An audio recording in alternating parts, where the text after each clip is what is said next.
السلام علیکم ورحمۃ اللہ وبرکاتہ۔ محترم ناظرین، اس ویڈیو میں قصص النبیین حصہ اول سبق نمبر 15 لے کر حاضر ہے۔ قصۃ ابراہیم کا سبق نمبر 15 الکعبۃ لے کر حاضر ہے۔ الکعبۃ کعبہ۔ ذهب ابراہیم وعاد بعد ذلك۔ ذهب ابراہیم علیہ السلام گئے، وعاد بعد ذلك اور اس کے بعد لوٹ آئے۔ وذهب ابراہیم علیہ السلام گئے، وعاد بعد ذلك اور اس کے بعد لوٹ آئے۔ عاد یعود معنی لوٹنا، ذهب یذهب معنی جانا۔ اراد ان یبنی بیتا للہ، اراد یعنی حضرت ابراہیم علیہ السلام نے ارادہ کیا، ان یبنی بیتا للہ کہ اللہ رب العزت کے لیے ایک گھر تعمیر کرے۔ بنا یبنی بناء کا مطلب ہوتا ہے تعمیر کرنا، بنانا۔ واراد ان یبنی بیتا للہ اور حضرت ابراہیم علیہ السلام نے ارادہ کیا کہ اللہ رب العزت کے لیے ایک گھر تعمیر کرے۔ وکانت البیوت کثیرۃ، گھر تو بہت سارے تھے، گھر تو بہت تھے۔ وما کان بیت للہ یعبدون فیہ اللہ، وما کان بیت ایسا کوئی گھر نہیں تھا للہ اللہ رب العزت کے لیے، یعبدون فیہ اللہ کہ جس میں لوگ اللہ رب العزت کی عبادت کرے، لیکن ایسا کوئی گھر نہیں تھا کہ جس میں لوگ اللہ رب العزت کی عبادت کر سکے۔ عبد یعبد عبادتا معنی عبادت کرنا۔ اراد اسماعیل ان یبنی بیتا للہ مع والدیہ، اراد اسماعیل علیہ السلام نے بھی ارادہ کیا کہ وہ اللہ رب العزت کے لیے گھر تعمیر کرے، مع والدیہ اپنے والد کے ہمراہ، اپنے والد کے ساتھ۔ حضرت اسماعیل علیہ السلام نے بھی اللہ رب العزت کے لیے گھر تعمیر کرنا چاہا۔ ونقل ابراہیم و اسماعیل الحجارۃ من الجبال، پہاڑوں سے حضرت ابراہیم اور اسماعیل علیہ السلام نے پتھروں کو منتقل کیا۔ پہاڑوں سے، من الجبال یعنی پہاڑوں سے حضرت ابراہیم اور اسماعیل علیہ السلام نے پتھروں کو منتقل کیا۔ نقل ینقل معنی ہوتا ہے منتقل کرنا، حجارہ پتھر، جبال یہ جبل کی جمع ہے، اس کا معنی پہاڑ۔ وکان ابراہیم یبنی الکعبۃ بیدہ، اور ابراہیم علیہ السلام کعبۃ اللہ اپنے ہاتھوں سے بنا رہے تھے، اور ابراہیم علیہ السلام کعبۃ اللہ اپنے ہاتھوں سے بنا رہے تھے۔ وکان اسماعیل یبنی الکعبۃ بیدہ، اور اسماعیل علیہ السلام اپنے ہاتھوں سے کعبۃ اللہ بنا رہے تھے۔ وکان ابراہیم یذکر اللہ ویدعو، اور ابراہیم علیہ السلام اللہ رب العزت کا ذکر کر رہے تھے، ویدعو اور اللہ رب العزت سے دعا فرما رہے تھے۔ اور حضرت ابراہیم علیہ السلام اللہ رب العزت کا ذکر کر رہے تھے، ویدعو اور دعا کر رہے تھے۔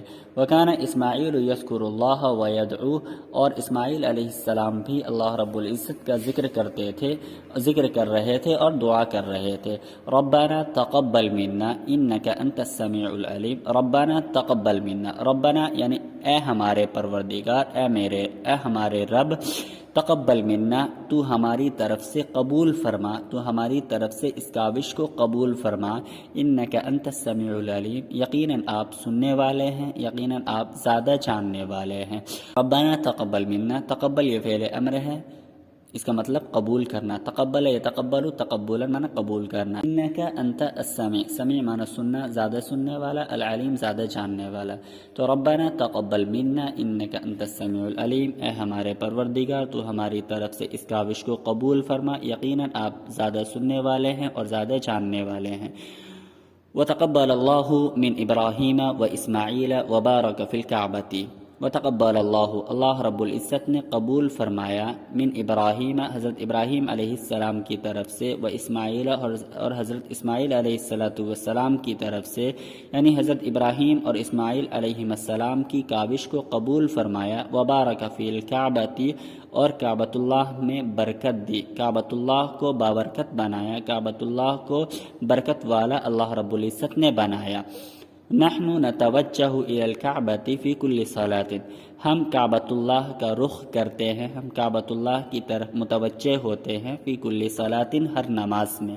توجہ یتوجہ توجہن معنی رخ کرنا، متوجہ ہونا، فی کل صلاۃ صلاۃ یہ جو ہے نا یہ نماز کے معنی میں ہے۔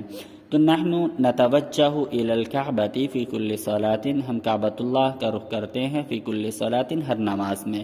ویسافر المسلمون الی الکعبۃ فی ایام الحج، اور مسلمان کعبۃ اللہ کا سفر کرتے ہیں فی ایام الحج، موسم حج میں، حج کے موسم میں. ویطوفون بالکعبۃ ویصلون عندہا، ویطوفون بالکعبۃ، اور کعبۃ اللہ کا طواف کرتے ہیں، ویصلون عندہا، اور کعبۃ اللہ کے پاس نماز ادا کرتے ہیں. سافر یسافر مسافرہ من سفر کرنا، ایام یعنی یوم کی جمع ہے، یہ دن کے معنی میں. حج حج معنی حج یحج حجن، اس کا مطلب ہوتا ہے قصد کرنا، ارادہ کرنا.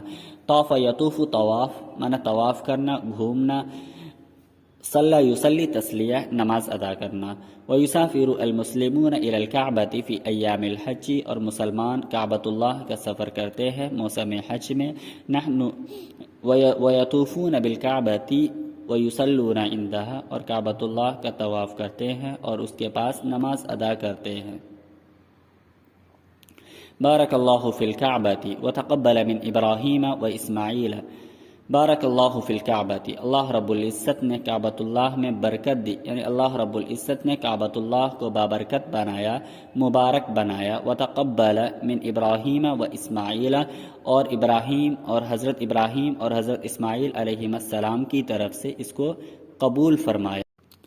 صلی اللہ علیہ ابراہیم وسلم، اللہ رب العزت درود و سلام نازل فرمائے حضرت ابراہیم علیہ السلام پر. صلی اللہ علیہ اسماعیل وسلم، اللہ رب العزت درود و سلام نازل فرمائے حضرت اسماعیل علیہ السلام پر. وصلی اللہ علی محمد وسلم، اور اللہ رب العزت محمد صلی اللہ علیہ وسلم پر درود و سلام نازل فرمائے.